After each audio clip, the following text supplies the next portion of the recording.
Welcome student. In this video, we will do fourth part of question number 3 of exercise 5.2. बच्चों, इस questions को students को बहुत difficulty feel होती है सॉल्व करने में, तो आज हम लोग इस क्वेश्चन को बहुत इजी वे में सॉल्व करेंगे. Here the AP is given -4 comma here we have to find 4 numbers, 4 terms and then 6.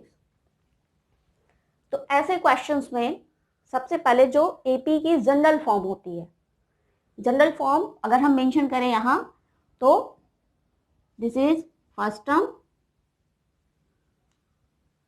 This is second term that is a plus D, third term is a plus 2d, fourth term is a plus 3d, fifth term is a plus 4d and sixth term is a plus 5d. ये general form होता है, तो सबसे पहले हम उसको general form में represent कर लेते हैं. तो अब हम यहां से देखेंगे कि जो भी वैल्यू दी गई है, here it is given that value of a, first term, a is equals to -4. Here a is equals to -4 and a plus 5d की वैल्यू दी हुई है, that is 6 and a plus 5d is equals to 6. ये दो term हमें given है, तो हमने उन दोनों टर्म को जनरल फॉर्म में रिप्रेजेंट करके उसकी वैल्यू मेंशन कर ली. तो अब हम यहाँ देख रहे हैं हमें a की वैल्यू दी हुई है दैट इज -4. तो इसमें से इस सेकंड इक्वेशन में हम a की वैल्यू को पुट कर देंगे और सॉल्व करके सबसे पहले जो दूसरा अननोन है d, उसकी वैल्यू को हम फाइंड करेंगे. Put a is equals to -4, we get a in place of a, we put value of a that is -4 plus 5d is equals to 6. 5d first transpose -4 in right hand side, here 6.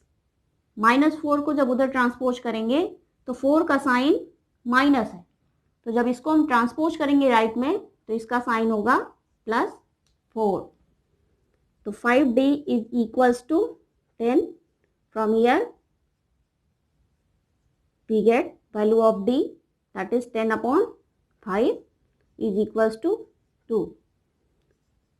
It means d is equals to 2 and value of a is given that is -4. So अब हम यहाँ पे ये जो बाकी 4 terms unknown है उसकी values को फाइंड कर लेंगे, क्योंकि हमें a और d दोनों की वैल्यू पता चल चुकी है, इसलिए अब हम ये 4 टर्म्स इजीली पता कर सकते हैं. Then second term that is second term a2 is equals to a plus d. Value of a is -4 plus value of d is 2 is equals to -4 plus 2 is equals to -2. So second term is -2.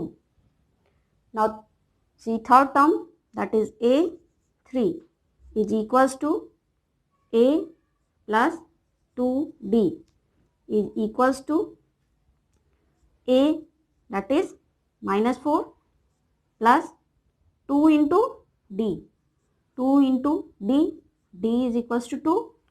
This is equals to -4 plus 4. This is equals to 0. -4 plus 4 is 0. So our third term is 0. Now fourth term a4 is equals to a plus 3d. a plus 3d. Put the value of a and d that is -4 plus 3 into 2. When we solve this, we get minus 4 plus 6. This is equals to 2. It means fourth term is 2. Now last term, that is A5.